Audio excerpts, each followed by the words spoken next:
الحمد لله رب العالمين والصلاة والسلام على رسوله الكريم أما بعد فأعوذ بالله من الشيطان الرجيم بسم الله الرحمن الرحيم ويسألونك عن الروح قل الروح من أمر ربي وما أوتيتم من العلم إلا قليلا صدق اللہ العظیم۔ واجب الاحترام سامعین، السلام علیکم ورحمۃ اللہ وبرکاتہ۔ آیت کریمہ جو تلاوت کرنے کی سعادت حاصل ہوئی ہے، اس کا ترجمہ یوں ہے: وَيَسْأَلُونَكَ عَنِ الرُّوحِ، اے مصطفیٰ وہ آپ سے روح کے متعلق پوچھتے ہیں۔ قُلِ الرُّوحُ مِنْ أَمْرِ رَبِّي، فرما دیجئے کہ روح میرے رب کا امر ہے۔ وَمَا أُوتِيتُم مِّنَ الْعِلْمِ، اور جو تمہیں اس میں سے عطا کیا گیا ہے، من العلم، اس کے علم میں سے جو تمہیں عطا کیا گیا ہے، وَمَا أُوتِيتُم مِّنَ الْعِلْمِ إِلَّا قَلِيلًا، مگر وہ تھوڑا ہے، قلیل ہے۔ اللہ کا قول سچا ہے جو بڑی ہی عظمت والا ہے۔ عزیزان گرامی قدر، ہم روح کے متعلق کافی گفتگو کر چکے ہیں۔ آئیے آج دیکھتے ہیں کہ وہ گروہ جو ہیں، کچھ کہتے ہیں کہ روح کی تخلیق اجسام سے پہلے ہوئی، اور کچھ گروہ علماء خیر میں سے، سارے علماء خیر ہیں جو تفرقہ بازی نہیں کرتے، جو لوگوں پہ کفر و شرک کے جو مسلمان ہیں ان پر فتوے نہیں لگاتے، وہ سارے علماء خیر ہیں۔ کہ جن کا ذریعہ معاش دین نہیں ہے، سارے علماء خیر، خاص طور سے جن کا ذریعہ معاش دین نہیں ہے، وہ سارے علماء خیر ہیں۔ تو حق بیان کرنے ان کو لالچ نہیں ہوتا۔ تو بہرحال دو گروہ ہوئے ہیں۔ ایک یہ کہ کچھ کہتے ہیں کہ روح جسم سے پہلے پیدا ہوئی، روحیں یا ارواح جسم اجسام سے پہلے پیدا ہوئیں، اور کچھ کہتے ہیں کہ اجسام کے بعد پیدا ہوئیں۔ اب ایک گروہ جو یہ کہتا ہے کہ ارواح کی تخلیق اجسام سے پہلے ہوئی، ان کی جو دلیل ہے وہ یہ آیت ہے، قرآنی آیت ہے۔ وہ کون سی آیت ہے؟ هل أتى على الإنسان حين من الدهر لم يكن شيئا مذكورا هل أتى على الإنسان حين من الدهر لم يكن شيئا مذكورا، ذکر سے مذکورا۔ تو یہ سورہ دہر کی آیت ہے جس کا ترجمہ بے شک انسان پر گزرا ہے زمانے میں ایک ایسا وقت جب وہ قابل ذکر ہی چیز نہیں تھا۔ هل أتى على الإنسان حين من الدهر لم يكن شيئا مذكورا، کہ انسان پر ایک وقت ایسا بھی گزرا ہے زمانے میں کہ وہ قابل ذکر ہی کوئی چیز نہیں تھا۔ ظاہر ہے قابل ذکر اس وقت ہوا جب عالم اجسام میں آیا، جب اس کا جسم ہوا، لوگوں نے دیکھا یہ اس کا جسم ہے، یہ اس کی آنکھ ہے، یہ فلاں ہے، فلاں کا بیٹا ہے، یہ فلاں کا بھائی ہے، یہ فلاں محلے کا ہے، فلاں ذات سے ہے، تب اس کا ذکر شروع ہوا نا۔ تو اس آیت میں جو حین من الدہر ہے، اس کے کلمات سے معلوم ہوتا ہے انسان پر ایک ایسا وقت بھی گزرتا ہے یا گزرا ہے کہ جب وہ کوئی شے نہیں تھا، اس کا تذکرہ نہیں تھا۔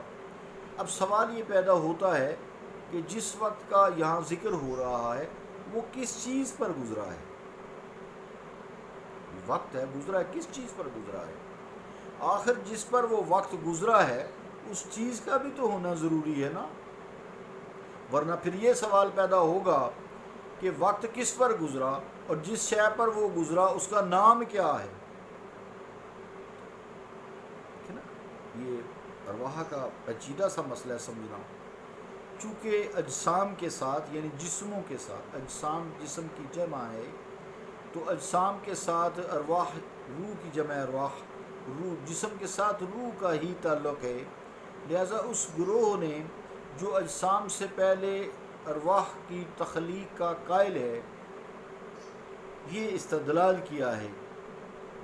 اور دوسرا گروہ جو تخلیق انسان کی اولیت کا قائل ہے، وہ کہتے ہیں جی جسم پہلے تھے، روح بعد میں تخلیق ہوئی۔ انہوں نے بھی آیت سے استفادہ کیا ہے، اور وہ آیت یوں ہے وَإِذْ أَخَذَ رَبُّكَ مِن بَنِي آدَمَ مِن ظُهُورِهِمْ ذُرِّيَّتَهُمْ وَأَشْهَدَهُمْ عَلَىٰ أَنفُسِهِمْ أَلَسْتُ بِرَبِّكُمْ قَالُوا بَلَىٰ الآیہ الآخر۔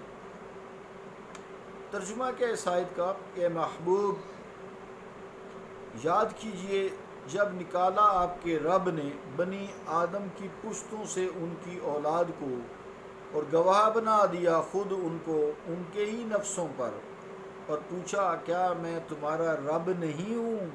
سب نے کہا بے شک تو ہی ہمارا رب ہے۔ اب آیت میں یہ بیان کیا گیا اس میں کہ ہم نے بنی آدم کی پشتوں سے ان کی اولاد کو نکالا۔ ظاہر ہے کہ وہ اجسام ہی ہو سکتے ہیں، اولاد جو ٹھہری، روح تو نہیں کہا، اجسام کہا، ذریتہم کہا، اولاد کہا، اولاد کا جسم بھی ہے، تو روح تو نہیں ہوگی نا، پھر جسم ہوگا، کیونکہ روح نظر نہیں آتی، جسم نظر آتا ہے۔ تو اس طرح ہر ایک گروہ نے، علماء خیر کے گروہ نے اپنے اپنے دلائل پیش کیے ہیں، اور اس میں کوئی ایسی اختلافی بات بھی نہیں ہے۔ روح کا تعلق جسم سے ہے اور جسم کا تعلق روح سے ہے۔ اسے کوئی یہ نہیں بتا سکتا، مثال دے رہا ہوں سمجھانے کے لیے، کہ انڈا پہلے ہے یا مرغی پہلے ہے۔ اب جب کوئی جی انڈا پہلے ہے تو مرغی کہاں سے آئی؟ انڈے سے آتی ہے۔ اب کہیں جی مرغی پہلے ہے تو پھر مرغی کہاں سے؟ وہ انڈے سے آئی۔ یہ اس طرح کی ایک بحث ہوتی ہے، ایسی کوئی بات نہیں، یہ حقیقت ہے۔ جسم روح کے بغیر کچھ نہیں ہے، روح سے ہی زندہ ہے، روح سے ہی قائم ہے، اور وہ اللہ تعالیٰ کا امر ہے۔ بہرحال اب فیصلہ حضور کریم علیہ السلام کرتے ہیں۔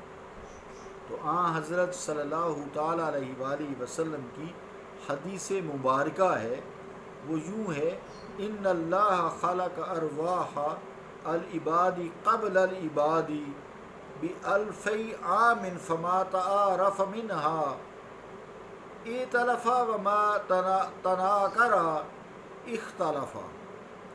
ترجمہ کیا ہے؟ اللہ تعالیٰ نے بندوں کی ارواح کو بندوں سے 2000 سال قبل پیدا فرمایا، یعنی جسموں سے پہلے ارواح کو 2000 سال پہلے فرمایا، اور عالم ارواح میں جن کی باہمی الفت و محبت ہو گئی انہوں نے دنیا میں بھی آپس میں محبت کی، اور جن کا وہاں تعارف نہ ہوا وہ دنیا میں بھی ایک دوسرے سے بیگانہ رہے۔ سبحان اللہ، کتنی پیاری یہ بات ہے۔ آج بھی ہم دیکھیں، ہم سب کو تو نہیں جانتے نا، کیونکہ وہاں عالم ارواح میں ہمارا تعارف نہیں ہوا۔ تو حضور کریم علیہ السلام کی اس حدیث پاک سے یہ بات ثابت ہوتی ہے کہ ارواح یعنی روحیں جسموں سے پہلے اللہ کریم نے تخلیق کی ہیں۔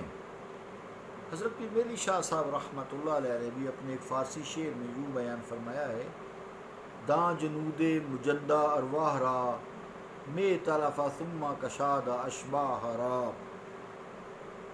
ترجمہ کیا ہے؟ ارواح کو ایک جمع شدہ لشکر سمجھ کہ جس کے اجتماع کے بعد عالم خلق میں اجساد باہم مانوس ہو گئے۔